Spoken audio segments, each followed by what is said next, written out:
The U.S. delegation will meet Turkish authorities in Ankara shortly as part of its investigation into the activities of the Fethullah Gulen terrorist organization, the group accused of orchestrating the 2016 failed coup. On Thursday, the group, including FBI officials, visited a courthouse. Turkey is seeking the extradition of the group's leader, Fethullah Gulen, from the United States. Well, Onur Erim is a political analyst and writer specializing in Turkish and U.S. politics, and he joins me now live in the studio. Thanks so much for coming in. Thank you. So in the aftermath of the attempted coup, we will very clearly remember that the U.S. did not accept the evidence that Turkey put forth, sent to the United States, trying to justify the extradition of Fethullah Gulen. So will this visit change something? I think what this visit is changing, or what we hope that it's changing, that the mindset of the U.S. government about the issue. What I have been criticizing for a long time, that U.S. had not shown any signs of respect for all the evidences that were sent by Turkey, legitimate, evidence, and what has happened on the night of July 16th. One of the things that I have pointed out a number of times is that the U.S. did not even have the courtesy to its NATO ally to question Fethullah Gulen, even that. But now that there's been locally confirmed sources for about the last month and a half to 2 months that there have been soft raids going on to his camp in Salzburg.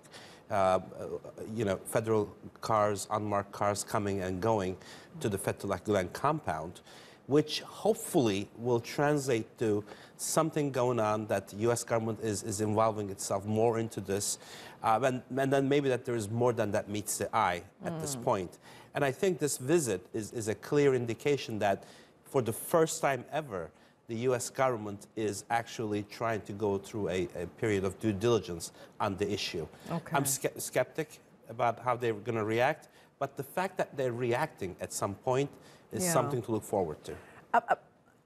But tell us why wouldn't they extradite him in the first place? This is a NATO ally, a very important ally. This is just one man sitting in this compound in the mountains in Pennsylvania.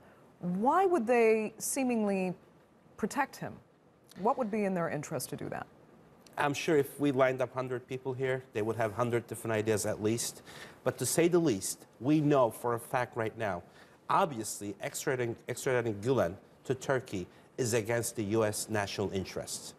As to why, I'm sure history will tell, hopefully sooner than later. But there is no other way to explain this except extraditing this guy to Turkey is against the U.S. national interest. How are we going to fill what I just said? Well, we could fill it with hundreds of different ideas. It's mind-boggling. Which ones do you believe? Personally, I do believe that the U.S. government at some stage, at some level, at some grouping, I don't know how, but is involved with formation of Gulen movement from the beginning. Okay. Onur, very unfortunately, we're going to have to leave it there. Thank you so much for coming in.